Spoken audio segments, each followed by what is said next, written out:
اب بات کرتے ہیں اس شخص کی جس کا فتنہ اس زمانے میں بھی تھا اور آج بھی اس کا فتنہ باقی ہے. وہ بدبخت کون تھا؟ مرزا غلام احمد قادیانی. یہ 1839 یا 1840 عیسوی میں پیدا ہوا اور 1886 میں مرزا نے اپنی نبوت کی بنیاد رکھنا شروع کی، جو کہ جھوٹے اور عجیب و غریب من گھڑت الہام اور کشف وغیرہ پر مبنی تھی، جو کہ آج بھی اس کی بدنام زمانہ کتاب براہین احمدیہ میں موجود ہے. اس کے بعد مرزا قادیانی نے 1901 ایئر میں حقیقی نبوت کا دعویٰ کر دیا. یہ شخص انبیاء کرام کا نہایت گستاخ تھا. حضرت عیسیٰ علیہ السلام کے بارے میں لکھتا ہے کہ آپ علیہ السلام کے بہت سے معجزے مشہور ہیں، لیکن حق بات یہ ہے کہ آپ سے کوئی معجزہ ظاہر نہیں ہوا، معاذ اللہ. دعوی نبوت کے بعد مرزا کی رگ شیطانی مزید بھڑکی تو اس نے خدائی کا دعویٰ کر ڈالا.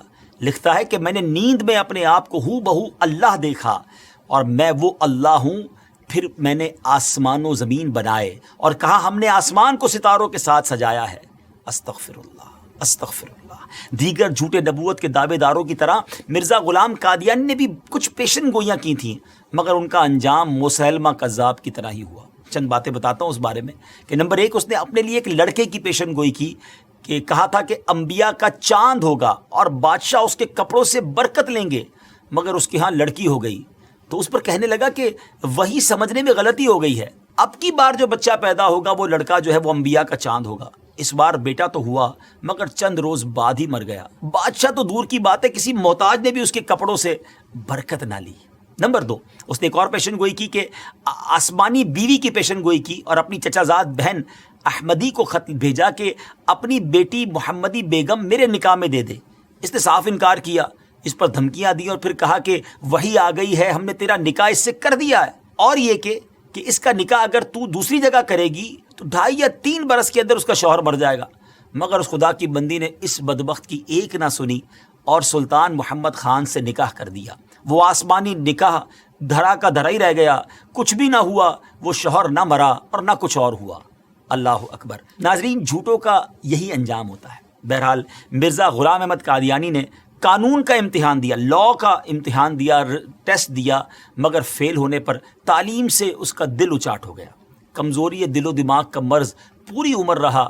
کئی بیماریاں اس کی زندگی میں اس کے ساتھ تھیں. 26 مئی 1908 میں یہ لاہور میں اس کو ڈائریا ہوا اور گندگی کے عالم میں. جی ہاں، جب اس کا آخری وقت آیا تو وہ واش روم میں تھا، گندگی میں لت پت تھا اور لوگ اس کی لاش کو دیکھ کر یوں سمجھیے کہ عبرت کا نشان اس کی لاش بن گئی.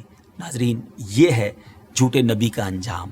ہم سب کو یقیناً یہ یقین ہے، ہمارا ایمان ہے کہ ہمارے آقا علیہ السلام ہی آخری نبی ہیں، اور خود نبی پاک علیہ السلام نے جو فرما دیا لا نبی بعدی، میرے بعد کسی نبی نے نہیں آنا، اور یہی ہمارا ایمان، یہی ہمارا بلیف ہے. لیکن ایک بات یاد رکھنی ہے کہ اس طرح کے دعوے کرنے والے، اس طرح کی جرت کرنے والے، اس طرح کا کلیم کرنے والے لوگ اور بھی آئیں گے، کیونکہ علماء کرام نے نبی پاک علیہ السلام کی احادیث سے جو ایکسٹریکٹ کیا ہے، جو شرح بیان کی ہے، وہ یہی ہے کہ قیامت سے پہلے اور بھی نبوت کے دعوے دار آئیں گے. ہو سکتا ہے اس دور میں، ہو سکتا ہے کچھ دنوں کے بعد یا کچھ سالوں کے بعد، لیکن مسلمانوں کا شروع سے یہ عقیدہ رہا کہ ان جھوٹے دعوے داروں کی طرف کوئی توجہ نہیں کرنی. ہم سب کا عقیدہ، ہمارا بلیف اتنا مضبوط ہونا چاہیے، اور ہے الحمدللہ کہ ہمارے آقا علیہ السلام ہی آخری نبی ہیں. کیا خوبصورت قرآن پاک کی سورہ احزاب کی آیت نمبر 40 ہے نا. اللہ تعالیٰ قرآن مجید میں کیا ارشاد فرماتا ہے؟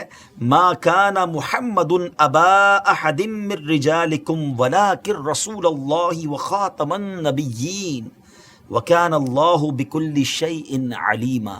سبحان اللہ، کتنا خوبصورت اس کا ترجمہ ہے. محمد تمہارے مردوں میں کسی کے باپ نہیں ہیں، لیکن اللہ کے رسول ہیں اور سب نبیوں کے آخر میں تشریف لانے والے ہیں، اور اللہ سب کچھ جاننے والا ہے. تو الحمدللہ یہ چمکتا دمکتا عقیدہ مسلمانوں کا صبح قیامت تک انشاءاللہ جاری و ساری رہے گا کہ اللہ کے آخری نبی جناب محمد الرسول اللہ صلی اللہ تعالیٰ علیہ وسلم ہیں، اور یہی ہمارا ایمان ہے. بہرحال ان جھوٹے نبوت کے دعوے داروں کے بارے میں ہم نے جانا، اور علماء احادیث